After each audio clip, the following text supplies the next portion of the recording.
기업의 메인 핵심 대동맥 줄기는 요 내놓으면 설명하는 거야. 그래서 많은 기업들 BS 가서 자산 요 4개만 딱 더해보라고. 이게 거의 90% 이상을 차지한다고. 그러면 바라볼 때 이 4개만 딱 뽑아내고 나머지 모든 에셋 어카운트는 플러스 그냥 알파예요. 그럼 BS가 아주 컴팩하게 보인다고. 우리가 왜 여러분들 재무제표를 줄 때 BS를 잘 못 읽냐면 위에부터 하나씩 보는 거야. 북키핑보다 잔상이 젖어가지고. 하나씩 보다 보면 이해도 못하고 그냥 이해는 못하는데 읽고 있어. 그러면서 어설프게 BS 주면 뭐 계산해요? 부채 비율이 높은 것 같습니다. 얼마가 높은 건데?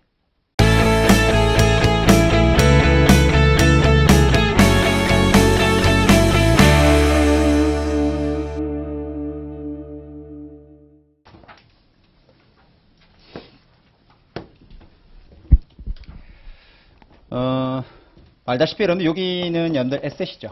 BS. 그다음 여기가 liability. 여기가 equity가 들어가요. 다른 말로 net asset이라고 하죠. 아마 회계원리 수업 들을 때 또 많이 들었던 표현. 우리 BS의 이 오른쪽 사이드는 뭘 보여준다고 하죠? 그 기업이 어떻게 자금을 조달했는지를 보여주는 측면이라고 얘기를 하죠. 다시 말해서 이쪽은 이제 회사가 자금을 어떻게 파이낸싱을 했는지를 보여준다라고 얘기를 해요. 참고로 요 포션만큼이 여러분들 누가 파이낸싱 해준 거죠? 채권자. 그 다음 요 부분이 누가 파이낸싱 해준 거겠어요? 쉐어홀더겠죠. 그러면 채권자와 주주가 이렇게 파이낸싱을 해서 그 기업의 자산이 형성이 되는 거예요. 그럼 당연히 자산과 이 자산, 이 토탈 금액은 뭐랑 맞을 수밖에 없죠. 이 부채와 자본 두 개 더한 거랑 맞을 수밖에 없죠. 우리 회계원리 시간에 맨날 배우는 거잖아요. 자산 이퀄 부채 더하기 자본이다. 이건 너무나 당연한 컨셉인 거예요.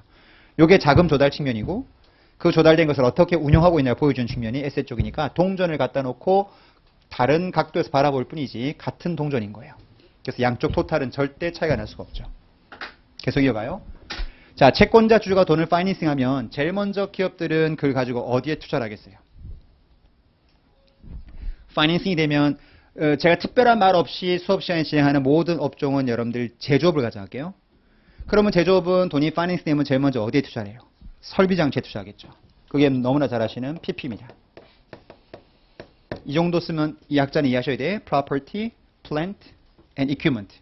토지 사고, 건물 사고, 기계장치, 플랜트 이런 것들 투자하는 거죠. 바이오가 있기 때문에 인텐저블 에셋을 절대 무시할 수가 없죠. 개발비. 셀트리온 같은 회사 보시면 자산 토탈 중에 여기가 제일 크다고. 인텐저블 에셋. 그리고 이제 여기 리시버블도 많이 쌓여 있는데 어쨌든 여러분들 이 PP하고 인텐저블 에셋. 요게 먼저 자금이 들어오죠. 요게 보통 이제 사람으로 따지면은 요게 이제 심장이라 보시면 돼요. heart예요. 요게 이제 뛰기 시작한다고. 그게 뭐냐면 설비장치가 가동이 되기 시작하는 거예요. 가동되면서 그 다음에 여러분들 만들어지는 게 뭘까요? PP와 인텐저블 에셋이 여러분들 처음에 파이낸싱, 혈류가 공급이 되고 심장이 뛰면은 거기서 뭐가 만들어져요? 인벤토리 만들어지겠죠. 거기에 인벤토리. 재고가 팔려나가면 그 다음 뭐가 생기죠? 물론 현금으로 바로 들어오는 경우도 있겠지만은 뭐가 먼저 생겨요? 리시버블이 먼저 생기죠. 그러다 그 채권이 만기가 되면 캐시가 돼요. 캐시 또는 캐시 이퀴벌런트라고 하죠.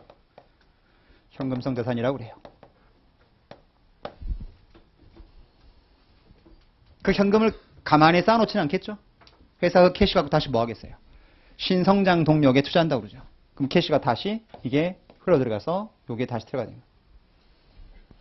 이게 보통 기업의 오퍼레이팅 사이클이라고 합니다. 이거 중요한 포인트.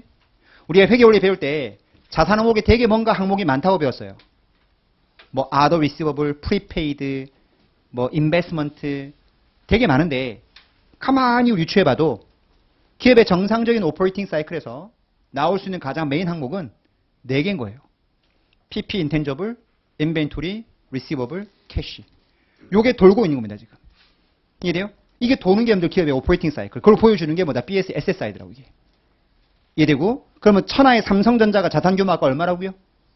340조요. 좀 이따 확인할게요. 340조짜리 회사도 요거 4개 다 하면 그게 300조가 넘어요.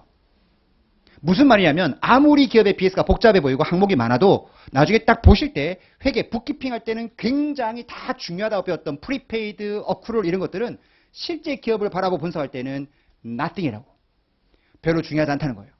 기업의 메인 핵심 대동맥 주기는 요 내놓으면 설명하는 거야. 그래서 많은 기업들 BS 가서 자산 요 4개만 딱 더해보라고. 이게 거의 90% 이상을 차지한다고. 그러면 바라볼 때 이 4개만 딱 뽑아내고 나머지 모든 에셋 어카운트는 플러스 그냥 알파예요. 그럼 BS가 아주 컴팩하게 보인다고. 우리가 왜 여러분들 재무제표를 줄 때 BS를 잘 못 읽냐면 위에부터 하나씩 보는 거야. 북키핑보다 잔상이 젖어가지고. 하나씩 보다 보면 이해도 못하고 그냥 이해는 못하는데 읽고 있어. 그러면서 어설프게 BS 주면 뭐 계산해요? 부채 비율이 높은 것 같습니다. 얼마가 높은 건데? 몰라요. 그냥 높대. 아니 부채와 자본 나눈 부채 비율이라고 하잖아요. 오늘 처음 알았어요? 이걸로 나눈 부채 비율이라고 한다고. 그럼 여러분들 회사의 BS의 부채 비율은 알고 있냐는 거예요. 회계를 지금 공부하시는 분들, 지금 회계팀에 근무하시는 분들도 꽤 많이 있을 거예요. 가슴에 손을 얹고 한번 생각해봐. 여러분 회사 자산 규모가 얼마인지 알고 있는지. 실제 모르는 사람 되게 많다? 왜? 북키핑만 했으니까. 계속 전표 투입만 하는 거예요. 그러면 큰 그림을 잊어먹고 계속 기계적인 작업만 하는 거야. 그러니까 그 회계 업무가 절대 재미있을 리가 없죠.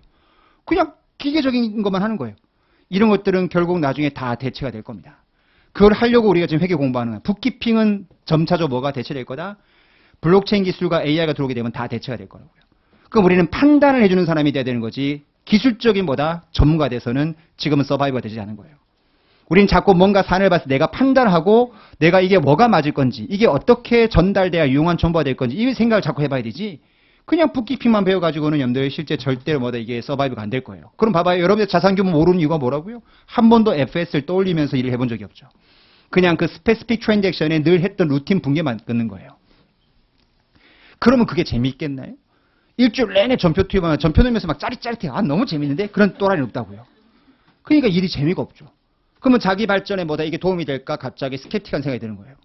그러면서 보통 이제 IFR로 오기 시작하죠. 한번 뭔가 다른 걸 해보겠다라는 그런 의지가 생기는 거거든요. 자꾸 이제 일을 할 때는 자기가 하는 일 자체에 대한 큰 그림을 자꾸 생각하면서 일을 하셔야 된다고. 기업의 재무상태표, 자산규모 아는 사람, 내가 실제 기업들 연수원 가서 강의해보면 아는 사람들 별로 없어요. 제가 현대, 삼성, SK, 포스코 다 가서 강의하거든요. 거기 계신 분들, 임원 전문가들, 임원 올라가시는 분들 대상으로 강의하는 경우도 많아요. 그러면 각 계열사에서 많이 오시거든요. 여쭤봐요. 그 기업에서 15년, 20년 근무하셨던 분들한테 회사 자산규모 얼마예요? 여쭤본다고. 다들 반응이 뭐예요? 상당할 거래요.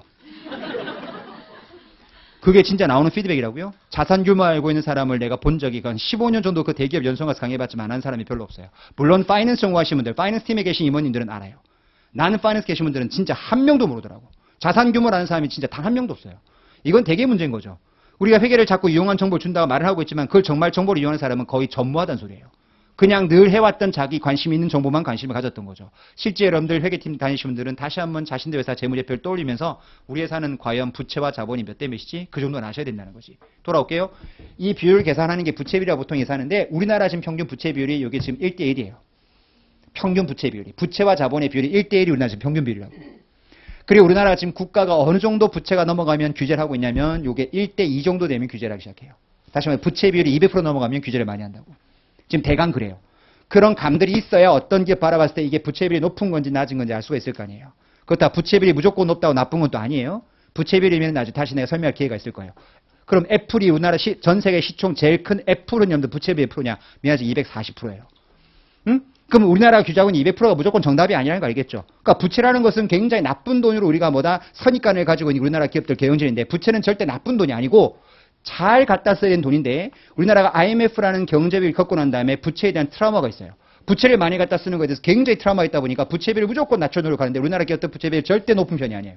100%면 굉장히 보다 오히려 남은 돈 갖다 쓰는 거 소극적이라는 거죠. 이게. 지금 현재 우리나라 기업들이 투자를 많이 하는 이유가 부채비율이 굉장히 낮다고 보셔야 된다고. 실제. 우리나라 국가 200%를 넘어가면 규제하고 있는데 애플은 240% 이거 어떻게 설명할 건데 이거를. 나중에 또 기회 있으면 설명하고. 어쨌든 부채와 자본인데 들어봐요. 자금이 파이낸싱이 돼서 기업이 정상적인 플로우가 되면 이 네 개 항목, 요 대동맥 주기가 잘 돌아가면 기업은 뭐다? 건전하게 되는 거예요. 요게 잘 돌아가면 그 기업은 잘 돌아가는 거죠. 잘 봐봐, 여러분. 요 PP, 인텐저블, 인벤토리, 리시버블, 캐시. 요 네 개 항목 중에 어떤 자산에서 어느 자산으로 바뀔 때 기업의 부가가치는 커지는 거죠? 회계상으로. 회계상으로 했어요. 회계는 현금주의예요, 발생주의예요? 발생주의야. 현금주의라면 요게 요거로 갈 때 부가가치가 생긴 거죠. 발생주의는 요게 요거로 갈 때 부가가치가 커지는 게 아니고 요게 요렇게 갈 때 요거는 원가잖아. 요거는 시가로 가는 거고. 그러면 요게 요거로 바뀔 때 숫자가 뻥 커지는 거예요. 그러면 좋은 기업이라는 게 자산이 지금 대동맥 주기가 막힘없이 잘 돌아가는 것도 중요하지만 같은 숫자가 계속 돌아가면 기업이 성장하지 않겠죠. 뭐가 뭐로 커질 때 인벤토리가 리시버블로 팍 올라갈 때 부가가치가 팍 커져야 된다고. 그래야지만 여러분들 기업이 오퍼레이팅 사이클도 원활하게 돌아가지만 부가가치가 커져야 기업이 성장하는 거니까. 그럼 우리 회계에서 배울 때 이게 이거로 바뀌면서 부가가치가 팍 커지면은 뭔가 양쪽은 맞아야 되는 거죠, 이게. 그럼 이게 100이었는데 150에 팔았대. 그럼 재고 100이 빠지면서 팔아서 150 생겼어. 50 늘었네? 그게 어디가 쌓이는 거예요? 채권자 거에 주줄 거예요. 쉐어홀더 거죠. 아, 채권자 거야? 쉐어홀더 거지. 쉐어홀더 거지. 그게 어디가 쌓이겠어요? 그 쌓이는 것이 뭐라고 배운 거예요?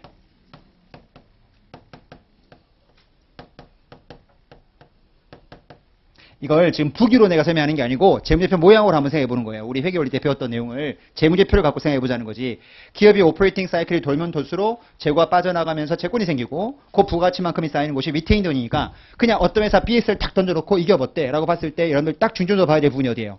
자산의 대동맥 주기에 막힘이 없는지, 그리고 리테인들이 많이 쌓여있어. 그럼 일단 그 기업은 펀더멘털 좋은 기업이라고. 그럴 수밖에 없는 게 봐요. 사람으로 따지면 어떤 사람이 건강한 사람이에요? 혈액순환이 잘 되는 사람이 건강한 사람이라고? 그럼 여러분들마다 대동맥 주기에 막힘이 없다는 것은 그만큼 오퍼레이팅 사이클이 굉장히 빨리빨리 잘 돌고 있다는 소리예요. 그리고 캐시 쌓인 거 뭐하고 있고 신성장 동기에 빨리빨리 투자하고 있고 그 기업이 다시 빵 터져서 뭐다 캐시가 또 만들어지고 계속 잘 돌고 있는데 돌 때마다 부가치가 계속 쌓이면서 리테인이 꽉 늘고 있다는 것은 모두 좋다는 거죠. 수익성도 되게 좋은 기업이라는 거예요. 그래서 보통 BS를 딱 봤을 때 이 기업이 좋은 느낌을 딱 가지는 기업들 어떤 기업이냐? 자산 대동맥 주기가 깨끗하면서 리테인들이 확 많이 쌓였으면 이 기업은 100% 뭐다? 분의 시청이 높게 형성될 거라고. 그건 우리나라 지금 기업들 10대 기업 다 보셔. 다 그런 모양이지. 응? 자, 잠깐만 여러분들 삼성전자 2018년도 12월 말 재무제표 좀 열어보세요. 다트에 가서.